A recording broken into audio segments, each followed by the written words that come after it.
As members of the Church of Jesus Christ of Latter-day Saints, we have a seemingly endless list of responsibilities.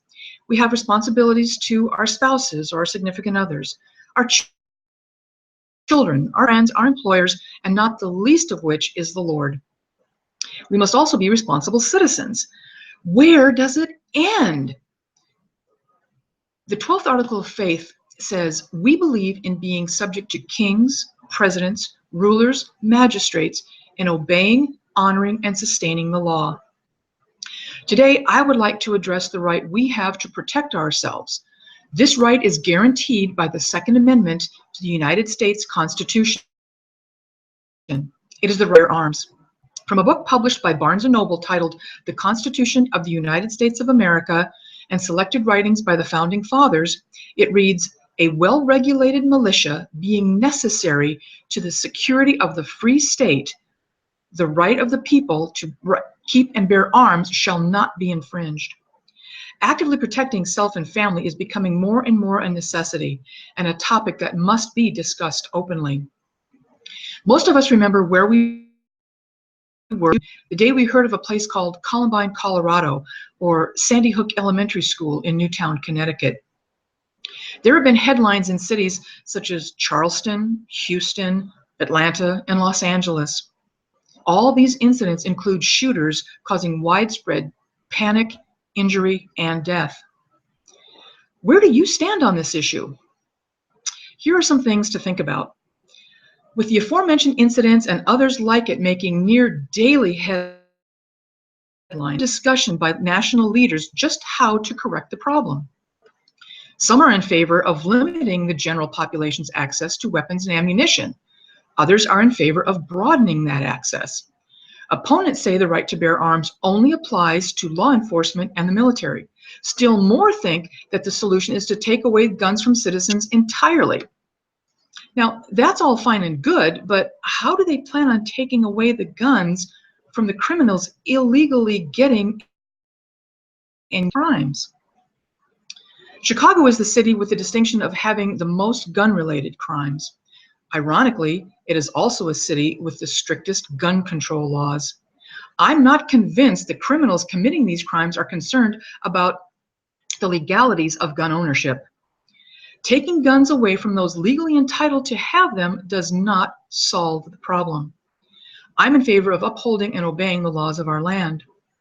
If politicians are truly interested in a debate, there must be consideration given to including a mental health background check, which would be as thorough as a criminal background check necessary when purchasing or applying for a carry concealed weapons permit. Relative to the incidences of the mass shootings that have riveted this country of late, the mental health of the shooter has been brought into question and later determined that they heard voices or felt that there was a right that they needed to correct. There are instances where local shopkeepers or homeowners have used deadly force in the face of a life-threatening situation or a home invasion. In the course of their investigation, the police have determined that the gun that was used was legally registered and purchased legally, and that no charges were filed against the shop owner or the homeowner. Whether or not to own a gun is undoubtedly one of the biggest responsibilities we as Americans voluntarily take on. It's not a decision that should be made lightly, frivolously. Rather, it should be made with prayer and fasting. The churches encourage members to be prepared for emergencies by having 1 year's supply of food, clothing, finances, and where possible, fuel on hand. By extension, shouldn't this include being able to protect ourselves and our families? As a citizen, you have to make the choice about what degree you are willing to go to protect yourself and your family. When the decision is made to own a handgun, it is critically check into your state's laws and civil codes. You can purchase a gun from a reputable dealer or from a private party. In either event, you must go about this purchase or transfer legally. In California, where I live, there is a mandatory 10-day waiting period. This allows local law enforcement to do a background check. Another decision is whether to obtain a carry concealed weapons permit that entitles you to carry the weapon with you on your person in public as long as fully concealed under your clothing, in a purse, or in a bag. Before, this should be a matter of fasting and prayer with full knowledge of the carry conceal laws in your state. Information gathered in recent years suggests a correlation between private gun ownership and a decrease in crime. According to the Crime Prevention Research Center from 2007, carry conceal permits have increased from 4.2 million to 12.8 million. Murder rate has declined from 5.6 killings per 100,000 people to 4.2 killings per 100,000 people, or approximately 25%. Liberty Firearms Training, in a blog from May 2013, indicate that criminals now fear being shot by a private citizen more than they fear being shot by local police. You, however, have no need to be afraid. The first place to start is to call a local gun range. Arrange for lessons with a private instructor and ask questions. Ask lots of questions. Learning from a professional about how the gun works and how to use it.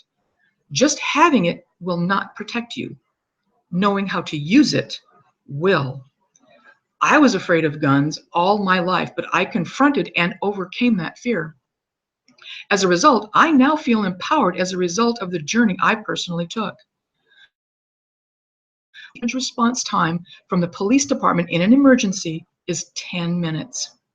In the county, the sheriff's department response time is more than 20 minutes. The response time from my 9mm Smith & Wesson Shield is 2,500 feet per second. I overcame my fear of guns in favor of learning how to protect myself and my family. How to protect your family is ultimately your decision. But if you're not going to do it,